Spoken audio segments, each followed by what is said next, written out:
Hi, I'm Abigail, and I'm a Life Choices baby. My parents were pregnant with me when they were just 17 years old, and they were able to receive strength and hope and courage through their pregnancy and their young marriage when they came to Life Choices when they were very young. As I grew up, I realized how important that choice was, and to come here and to receive hope and to choose life. That became such a passion for me, choosing life. In my senior year, I had 3 girls that I was friends with that were pregnant. They were my mom's age when she was pregnant with me. They were 17 years old. And although Life Choices wasn't there, I was able to speak to those girls, and that's kind of another thing that led me to Life Choices. I came here because I wanted to offer that same hope to moms that are in the same situation that my mom was, and say, hey, I'm that baby that you have, and she's gonna thank you someday for loving her, for choosing life, and for keeping her, and not choosing the what seems the easiest path, but choosing the hard path and loving her and giving her a chance to do her life the way she wants to. This past summer, I was married, and my husband and I were really young when we got married. We were 18. We actually started dating 4 years ago, my freshman year of high school.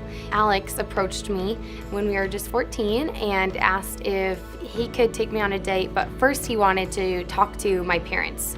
And I thought, whoa, this guy's different. He came over to my house, and Alex had dinner with us, and then afterwards my dad talked to Alex alone and talked about what sex means and why premarital sex is harmful, and if he wants to have sex before he's married, and what protecting my heart means to both of them.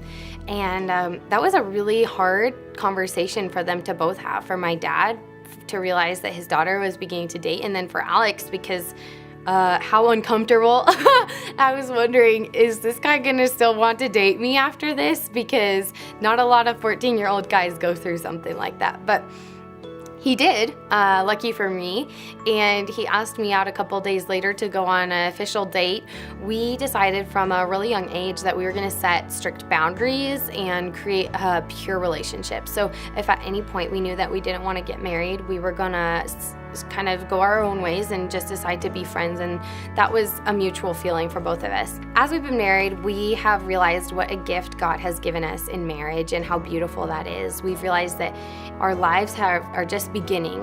Marriage isn't the end, it's just this bright new gift that we've received, and we're so excited and happy as we're going to our schools and our classes and studying the things that we're interested in to pursue the careers we always have wanted to. A couple months ago, when I decided to be a volunteer, I had emailed Kathy, and she set me up to come to the first volunteer meeting.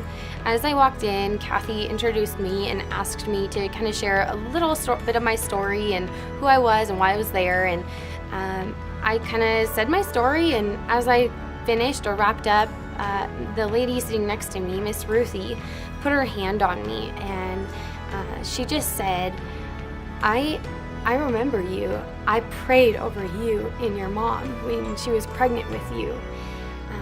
And now you're here today. And so I met the very woman that loved me and prayed for me before I was even born, and loved and prayed over my mom before she even knew what her life was going to be with this pregnancy that she didn't even expect. That's why I'm able to be here today and tell you my story.